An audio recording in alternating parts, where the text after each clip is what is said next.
यूं जमीन पे बैठ के क्यों आसमां देखता है मेरे दोस्त, यूं जमीन पे बैठ के क्यों आसमां देखता है मेरे दोस्त। अपने पंखों को खोल, ये ज़माना सिर्फ उड़ान देखता है, ये ज़माना सिर्फ उड़ान देखता है।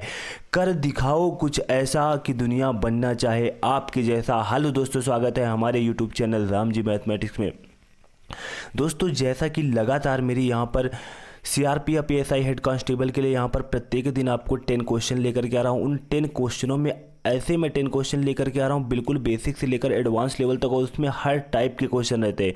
तो मेरी वो डेली क्लास अटेंड करना बिल्कुल भी ना भूलें, क्योंकि यहाँ पर जैसे ही आप लोगों को मेरी डेली क्लास अटेंड करते रहोगे, आपकी वहाँ पर तैयारी में एक नई जान हो जाएगी, एक नई जान ला देंगे वो 10 क्वेश्चन। और यहाँ पर आप लोगों की ही डिमांड पर मैंने यहाँ पर टॉपिक वाइज भी क्लास शुरू की है। तो मैंने एक क्लास फ्रैक्शन की डाली है। तो यहाँ पर सबसे पहले मैं नंबर सिस्टम का सफाया कर रहा हूँ। तो नंबर सिस्टम के यहाँ पर जो गोल्डन टॉपिक हैं, जैसे कि आज स्क्रीन पर आप देख करके ही समझ गए होंगे कि मैं आपको किस टाइप के क्वेश्चन कराने वाला हूँ। ये इतना इंपॉर्टेंट क्वेश्चन है, आरआरसी ग्रुप डी के पेपर में ऐसी कोई शिफ्ट ना हुई हो जिसमें ये क्वेश्चन आपसे पूछा ना गया हो। तो ये इतना इंपॉर्टेंट टाइप है, तो वही टाइप आज मैं आपके लेकर आया हूँ। यहाँ पर ज़्यादा मैं बातें ना करते हुए सीधा अपने टॉपिक पर आऊँगा और अपने क्वेश्चन को यहाँ पर देखेंगे। बहुत ही प्यारा सा तरीका बताऊंगा, सेकंडों में ऐसे क्वेश्चन के आंसर आप लोग दोगे। जैसे कि यहाँ पर देखो, पहला क्वेश्चन हमारा दिया हुआ है under root 14 + 2 root under root 33। इस क्वेश्चन में कुछ भी ऐसा नहीं होता है, इसमें केवल एक बात गौर करनी होती है। क्या गौर करना होता है? जैसे यहाँ पर 2 रूट 33 लिखा हुआ है, यहाँ पर रूट के अंदर पूरी वैल्यू दी होगी। आपको क्वेश्चन को अपने माइंड में बसा लेना है। जैसे इस टाइप का क्वेश्चन है, रूट के अंदर एक वैल्यू दी होगी, जैसे 14 दिया हुआ है, प्लस यहाँ पर रूट के अंदर जब दूसरी वैल्यू दी होगी उसके पहले बाहर 2 होना अति आवश्यक है। अगर 2 नहीं है तो हम 2 बनाना पड़ेगा, हमें 2 क्या होगा, बनाना पड़ेगा। तो यहाँ पर देखो, ये क्वेश्चन तुम्हारा बिल्कुल बेसिक सा रहा, बाहर 2 लिखा हुआ है, कोई दिक्कत नहीं है। तो यहाँ पर सबसे पहले हम क्या करेंगे, 33, ये जो हमारा 33 लिखा हुआ है, 33 के ऐसे फैक्टर्स करेंगे, 33 के ऐसे फैक्टर्स करेंगे। अब यहाँ पर 33 के देखो फैक्टर ही हमारे 3 और 11 होते हैं। क्या होते हैं? 3 और 11। तो 3 और 11 हमने क्या बना लिया, फैक्टर बना लिया, और कोई दूसरा फैक्टर होता ही नहीं है। तो यहाँ पर जैसे हम बचपन में गुणनखंड का सवाल लगाते थे कक्षा 6-7 में, उसी तरीके से यहाँ पर हमें देखना है कि इनका मल्टीप्लाई करने पर 33 आ रहा हो, और ऐड करने पर, क्योंकि प्लस का क्वेश्चन है तो यहाँ पर ऐड करने पर 14 आ रहा है। तो देखो, 13 33 और 11 3 14 आ रहा है।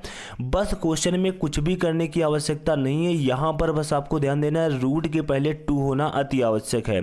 आपको आंख बंद करके वहाँ पर ऑप्शन में टिक लगा देना है, कुछ भी। बस यहाँ पर 3 रूट 11, आपने 3 रूट 11 यहाँ पर फैक्टर बनाए, बस अंडर रूट 3 बीच में यहाँ पर प्लस का निशान लगा करके आंसर लिख देना है। Under root 3 + root 11 will be right answer हो जाएगा।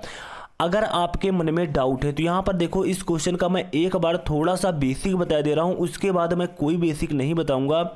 यहाँ पर देखो, मैं कोई ऑप्शन लेकर के नहीं आया हूँ, यही यहाँ पर अंडर रूट 3 + रूट 11 ही आपका आंसर हो जाएगा। एक बार देखो, मैं आपको बेसिक बता दूँ, जिससे आपका पूरी तरह से ये क्लियर हो जाएगा कि सर आखिर ऐसा होता क्यों है। तो यहाँ पर देखो, हम साइड में इसका बेसिक भी देख लेते हैं। तो यहाँ पर देखो, हम क्या करेंगे, जैसे कि हमने यहाँ पर देखो फैक्टर बनाए, 3 और 11 बनाए। तो यहाँ पर हम क्या करेंगे, ये यहाँ पर मैं 2 किस लिए कहता हूँ कि 2 होना अति आवश्यक है, क्योंकि यह एक फार्मूला बनता है। या तो यह a + b के होल स्क्वायर का फार्मूला बनेगा, a - b के होल स्क्वायर का फार्मूला बनेगा। अब जब यह a + b के होल स्क्वायर का फार्मूला बनेगा, तो यहाँ पर कोई 2 वैल्यू आनी चाहिए, a² + b², उनका योग मिलकर के 14 हो जाए। प्लस यहाँ पर देखो 2 × ab होता है, तो इसीलिए यहाँ पर कहता हूँ फार्मूले में 2ab होता है ना, तो इसी फार्मूले का यहाँ पर 2 होना अति आवश्यक है। अभी यहाँ पर देखोगे आपको कितनी अच्छी तरीके से समझ में आएगा। तो यहाँ पर देखो, इसके फैक्टर क्या बने, 3 और 11। यहाँ पर देख लेंगे, 13 33 बिल्कुल फिट जा रहा है, 11 3 14 बिल्कुल फिट जा रहा है। तो इन्हीं फैक्टरों का यहाँ पर क्या कर देंगे, उपयोग करेंगे, रूट 3 का होल स्क्वायर। इन्हीं फैक्टरों की मदद से क्या बनाएंगे, फार्मूला बनाएंगे, अंडर रूट 11 का होल स्क्वायर, और प्लस ये वाला 2 आपका 2 मैंने लिख लिया, इनटू ये देखो a² बना प्लस b² बना प्लस 2 रूट 3 2ab, b का मान कितना है, 11 है। अब यहाँ पर देखो किसी भी प्रकार की कोई दिक्कत नहीं होगी। अब मैं यहाँ पर आपको प्रूफ करके भी दिखा दूँ। जो मैंने यहाँ पर √3 का होल स्क्वायर लिखा है, ये मैंने 14 के स्थान पर मैंने इतना लिखा है। क्या मैं इतना नहीं लिख सकता हूँ? बिल्कुल लिख सकता हूँ। जब आप √3 का होल स्क्वायर करोगे तो कितना निकल करके बाहर आएगा? केवल 3। जब आप √11 का होल स्क्वायर करोगे तो कितना निकल करके आएगा? केवल 11 आएगा। केवल 11 यहाँ पर के निकल करके आएगा और 3 यहाँ निकल करके आएगा। तो 11 और 3 जोड़ेंगे तो कितना हो जाएगा? 14 हो जाएगा। अब यहाँ पर देखो इतनी वैल्यू आपकी 14 हो गई। यहाँ पर देखो प्लस, यहाँ पर 2√3 इंटू √11, इनका आपस में जब मल्टीप्लाई करोगे तो यही जा करके बन जाएगा 2√33। तो मैंने कोई चेंजमेंट नहीं किया, केवल फार्मूले का रूप बनाने के लिए यह सब प्रक्रिया की है। अब देखो यहाँ पर आपको क्वेश्चन इसी तरीके से लगाना है। ये तरीका केवल सीख लेना है और बाकी कुछ भी नहीं। ये तरीका सीख लोगे तो मन में कभी डाउट नहीं रहेगा आखिर सर ये आंसर क्यों आता है। इसलिए मैं बता रहा हूँ, और ये तरीका सीखने की कोई भी आवश्यकता नहीं है। तो यहाँ पर देखो अब ये क्या बन गया? हमारा फार्मूला बन गया a² + b² + 2ab। तो यहाँ पर मैं क्या लिख सकता हूँ? √3 + √11 का होल स्क्वायर। क्या नहीं लिख सकता हूँ? बिल्कुल लिख सकता हूँ। होल स्क्वायर से आपका रूट कैंसिल हो जाएगा। जब रूट कैंसिल हो जाएगा तो √3 और प्लस √11, क्या देखो सेम आंसर आया है। जो यहाँ पर आया था वो यहाँ पर आया है। किसी भी प्रकार की कोई दिक्कत नहीं। यहाँ पर मैंने आपको बेसिक बता दिया जिससे कि आप ये ना समझो कि ये कौन सा जादू है, आंसर आ जाता है। ये कोई जादू नहीं है। इन्हीं बेसिक से ही आपके शार्ट बनते हैं। मैं हर बार अपने जब भी कोई शार्टिंग बताता हूँ तो लगभग मैं ये बात ज़रूर कहता हूँ कि बेसिक से ही शार्टिंग बनती है। और आप लोग बेसिक एक बार अवश्य देखा करो। अगर देखो बेसिक देख लेते हो ना तो फिर शार्टिंग समझने में उससे रट्टा मारने की कोई आवश्यकता नहीं होती, वो अपने आप याद हो जाती है। उसके बाद देखो हमारा नेक्स्ट क्वेश्चन है। अब यहाँ पर देखो जो नेक्स्ट क्वेश्चन है ये माइनस का क्वेश्चन है। कोई इनमें प्रॉब्लम नहीं है, बिल्कुल सेम टाइप का क्वेश्चन है। और आप लोग क्लास को बिल्कुल भी स्किप मत करना, लास्ट तक क्लास को देखना। इसमें ऐसे ऐसे क्वेश्चन है आपका दिमाग हिल जाएगा। ये मत सोचना इसमें केवल 2 क्वेश्चन बनेंगे, एक प्लस वाला एक माइनस वाला। अभी मैं आपको ऐसे क्वेश्चन दिखाऊंगा जो मैं यहाँ पर आपसे कर रहा हूँ 2 होना अति आवश्यक है, उसमें 2 नहीं होगा। तब आप क्या करोगे? तो वहाँ पर सारे टाइप यहाँ पर मिलने वाले, एक एक क्वेश्चन को देख लेना। बहुत इंपॉर्टेंट टाइप है, इतने समय एग्जामिनर का फेवरेट क्वेश्चन बना हुआ है यार। तो यहाँ पर देखो हम क्या करेंगे। जैसे ही यहाँ पर मैंने आपसे ऊपर बताया था, अब मैं वो बेसिक तरीका नहीं बताऊंगा, फैक्टर कर लूँगा। यहाँ पर फैक्टर देखो कौन से हो जाएंगे हमारे फैक्टर, हमारे यहाँ पर 7 और 9 हो जाएंगे। क्योंकि देखो 9 7 63 होता है और 9 7 16 हो जाएगा। ठीक है, आप लोग बना लेना आराम से। तो 9 7 63, 9 7 16 हो जाएगा। तो हम देखो यहाँ पर क्या करेंगे। तो यहाँ पर देखो हम क्या करेंगे, इनके फैक्टर मैंने बना लिया 7 और 9, 7 और 9 मैंने इनके फैक्टर बना लिया। तो यहाँ पर आप क्या करोगे, आपका यही आंसर हो जाएगा √9 माइनस √7। क्योंकि यहाँ पर देखो माइनस का क्वेश्चन है, अगर प्लस का क्वेश्चन होता तो यहाँ आपका आंसर हो जाता √9 प्लस √7। अब √9 को यहाँ पर ये भी लिख सकते हो, 3√3 भी लिख सकते हो और माइनस √7 लिख सकते हो। ठीक है, तो यहाँ पर क्या हो जाएगा 3√7 minus √7 will be right answer हो जाएगा। इस क्वेश्चन को चाहो तो आप लोग बेसिक से लगा लेना। अगर किसी भी प्रकार की कोई प्रॉब्लम हो तो नीचे कमेंट बॉक्स में छाप देना, सर मुझसे ये यहाँ पर प्रॉब्लम आ रही है। उसके बाद देखो हमारा नेक्स्ट क्वेश्चन है। यहाँ पर देखो जो हमारा नेक्स्ट क्वेश्चन दिया हुआ है। अब मैं आपसे बता रहा था कि यहाँ पर रूट के अंदर जो पहली वैल्यू हो उसके बाद जो रूट के अंदर सेकंड वाली वैल्यू के पहले 2 होना अति आवश्यक है। तो यहाँ पर देखो 2 नहीं है। अब हम इस क्वेश्चन को कैसे सॉल्व करेंगे। तो यहाँ पर देखो 2 नहीं है तो मुझे 2 यहाँ पर लाना पड़ेगा। तो इस क्वेश्चन में तो बहुत सरल है 2 लाना। जैसे कि यहाँ पर देखो 12 लिखा हुआ है, यहाँ पर देखो कितना लिखा हुआ है रूट के अंदर 140। क्या इसमें मुझे 4 अंदर कॉमन नहीं मिल जाएगा? अगर यहाँ पर 4 मिल जाएगा, क्योंकि इसको मैं ये लिख सकता हूँ। देखो एक लाइन बढ़ा दूँ, नहीं शायद आप लोग कन्फ्यूजन में चले जाओ। इसको मैं 35 × 4 क्या नहीं लिख सकता हूँ? बिल्कुल लिख सकता हूँ। जब लिख सकता हूँ तो यहाँ पर 12, 4 आपका बाहर निकलेगा तो 2 हो जाएगा और यहाँ पर √35, 12 माइनस 2 √35 हो जाएगा। अब यहाँ पर देखो हम क्या करेंगे, √35 के ऐसे फैक्टर करेंगे जो यहाँ पर जोड़ने पर कितने आए, जोड़ने पर हमारे 12 के बराबर आए और मल्टीप्लाई करने पर हमारे 35 के बराबर आए। तो यहाँ पर फैक्टर हमारे क्या हो जाएंगे, फैक्टर हमारे हो जाएंगे 7 इंटू 5, 7 इंटू 5 हो जाएंगे, तो √7 माइनस √5, यही हमारा राइट आंसर हो जाएगा। चाहो तो आप लोग बेसिक से लगा लेना, कुछ भी यहाँ पर कोई प्रॉब्लम नहीं है, बहुत बेसिक क्वेश्चन होते हैं, बस इसी तरीके से लगाना, हर क्वेश्चन का आंसर सेकंडों में आएगा। तो यहाँ पर √7 minus √5 will be right answer हो जाएगा। उसके बाद मेरा नेक्स्ट क्वेश्चन है, यहाँ पर देखो जो नेक्स्ट क्वेश्चन दिया हुआ है बहुत ही प्यारा सा क्वेश्चन दिया हुआ है, √2 प्लस √3। तो यहाँ पर देखो मैं हर क्वेश्चन में आपसे बता रहा हूँ, जो यहाँ पर पहली वाली वैल्यू है कोई बात नहीं, सेकंड वाली वैल्यू जो रूट के अंदर दी हुई है इसके पहले 2 होना अति आवश्यक है, क्योंकि हमें यह एक फार्मूले का रूप बनाना पड़ता है, इसलिए 2 होना अति आवश्यक है। तो यहाँ पर 2 नहीं है। अब यहाँ पर देखो अंदर से भी 2 नहीं मिल रहा है, तब आप क्या करोगे? इसीलिए मैंने कहा था क्लास को स्किप मत करना, एक एक पर मैं आपके लिए एक एक क्वेश्चन, गोल्डन क्वेश्चन लेकर के आया हूं, क्योंकि यहाँ पर देखो ज़्यादा क्वेश्चन है, 6-7-8 क्वेश्चन है। 6-7-8 क्वेश्चन में मैंने 6-7-8 टाइप सभी टाइप के यहाँ पर क्वेश्चन ले लिए, जिससे कि यह पार्ट आपका पूरी तरह से क्लियर हो जाए। यहाँ पर देखो हम क्या करेंगे,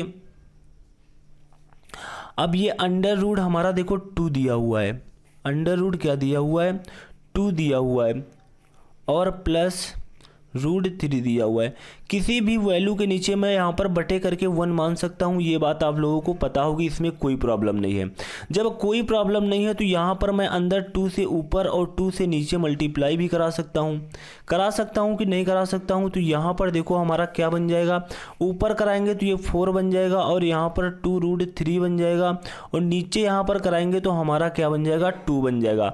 अब थोड़ा सा एक लाइन क्वेश्चन में और बढ़ाएंगे, क्या बढ़ाएंगे? जैसे कि ऊपर वाली वैल्यू को मैं यहाँ पर थोड़ा सा अलग कर रहा हूँ 2√3, और नीचे वाली वैल्यू को यहाँ पर √2 लिख के अलग कर रहा हूँ। अब यह देखो जो ऊपर वाली वैल्यू आ चुकी है, बिल्कुल सेम टाइप का क्वेश्चन नंबर 1 बन चुका है। क्वेश्चन नंबर 1 बन चुका है, जैसे मैंने क्वेश्चन नंबर 1 सॉल्व किया था, अब मैं इसको भी सॉल्व कर लूंगा। तो यहाँ पर देखो हम सॉल्व कर लेते हैं। अब यहाँ पर 3 के ऐसे फैक्टर बनाने हैं जो गुणा करने पर 3 के बराबर और जोड़ने पर 4 के बराबर है। तो फैक्टर हमारे 3 और 1 बन जाएंगे कि नहीं बन जाएंगे? तो यहाँ पर हमारा ऊपर वाली वैल्यू का जो आंसर आ जाएगा √3 प्लस √1, और अपॉन नीचे तो √2 है ही, ठीक है। तो यहाँ पर देखो क्या करेंगे, यहाँ पर हम आसानी के साथ इसको ये भी लिख सकते हैं √3 प्लस 1 अपॉन √2। तो यही हमारा क्या हो जाएगा, राइट आंसर हो जाएगा। उसके बाद देखो हमारा नेक्स्ट क्वेश्चन है। अब यहाँ पर देखो जो क्वेश्चन नंबर 5 दिया हुआ है, बिल्कुल मैंने जैसे कि शुरुआत में ही कहा था क्लास को स्किप मत करना। अगर आप लोग स्किप करोगे किसी भी प्रकार का कोई क्वेश्चन आपसे एग्जाम में पूछा जा सकता है। अगर यहाँ पर देखो अब क्वेश्चन में क्या दिया हुआ है, √16 प्लस 2 √16 प्लस 6 √7 दिया हुआ है। तो देखो हम यहाँ पर क्या करेंगे, यहाँ पर मैंने कहा था 2 होना अति आवश्यक है, अब यहाँ पर 6 आ गया। अब देखो आपको यहाँ पर क्या करना है, √16 हमारा दिया हुआ है, यहाँ पर हम क्या करेंगे, यहाँ पर 6 को 2√3 लिख सकते हैं। देखो एक लाइन में कम कर रहा हूँ, ज़्यादा विस्तार करके नहीं लिख रहा हूँ। 2√3 6 को लिख सकते हैं कि नहीं लिख सकते हैं? बिल्कुल लिख सकते हैं। तो यहाँ पर 2 को हम बाहर रहने देंगे, और जो हमारा मल्टीप्लाई करके 3 आया है यहाँ पर उसको हम अंदर भेज देंगे। जब 3 को अंदर भेजेंगे तो वो क्या बन जाएगा, 9 बन जाएगा, और यहाँ पर 7 के साथ उसका मल्टीप्लाई हो जाएगा। तो यहाँ पर देखो क्या बन जाएगा, 16 और प्लस 2 √9 7 कितना हो जाएगा, 63 हो जाएगा। 63 हो जाएगा। 63 के ऐसे फैक्टर करो, देखो ये हमारा क्वेश्चन नंबर 2 बन चुका है। तो यहाँ पर 9 और 7, 9 7 63, तो यहाँ पर क्या हो जाएगा, √9 और प्लस √7, यही क्या हो जाएगा, राइट आंसर। इसको आप चाहो तो यहाँ पर 3 और प्लस √7 लिख सकते हो, जो आपके वहाँ पर ऑप्शन में हो। उसके बाद मेरा नेक्स्ट क्वेश्चन है। अब यहाँ पर जो क्वेश्चन नंबर 6 दिया हुआ है, ये तो बिल्कुल बेसिक सा क्वेश्चन है, बिल्कुल सेम टाइप का, बिल्कुल पहले वाले क्वेश्चन की तरह है। तो यहाँ पर हम क्या करेंगे, यहाँ पर तो कुछ करने की विशेष आवश्यकता ही नहीं है। क्यों आवश्यकता नहीं है? क्योंकि यहाँ पर 2 ऑलरेडी दिया हुआ है, हमें केवल फैक्टर बनाने हैं। तो फैक्टर हमारा 19 और 1 हमारा फैक्टर बन जाएगा। तो यहाँ पर हमारा आंसर भी आ जाएगा √19 और plus 1, √19 plus 1 will be right answer हो जाएगा। उसके बाद देखो हमारा नेक्स्ट क्वेश्चन है।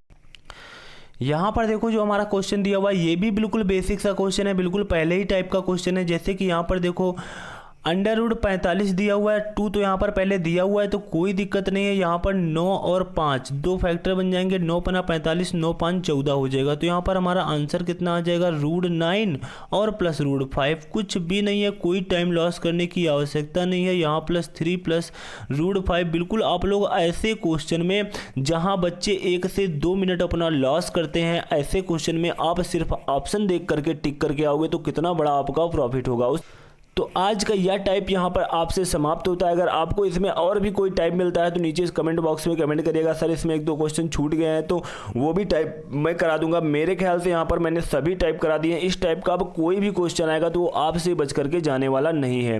दोस्तों आज की मेरी यह क्लास कैसी लगी नीचे कमेंट बॉक्स में जरूर छाप देना। और अभी तक हमारे YouTube channel Ram ji mathematics को सब्सक्राइब नहीं किया, सब्सक्राइब कर लेना, बेल आइकन पे ऑल पे जाकर के प्रेस करना, जिससे कि मैं किसी भी प्रकार की कोई नई वीडियो अपलोड करूँ उसकी नोटिफिकेशन आपको तुरंत मिल सके। Thanks to all of you.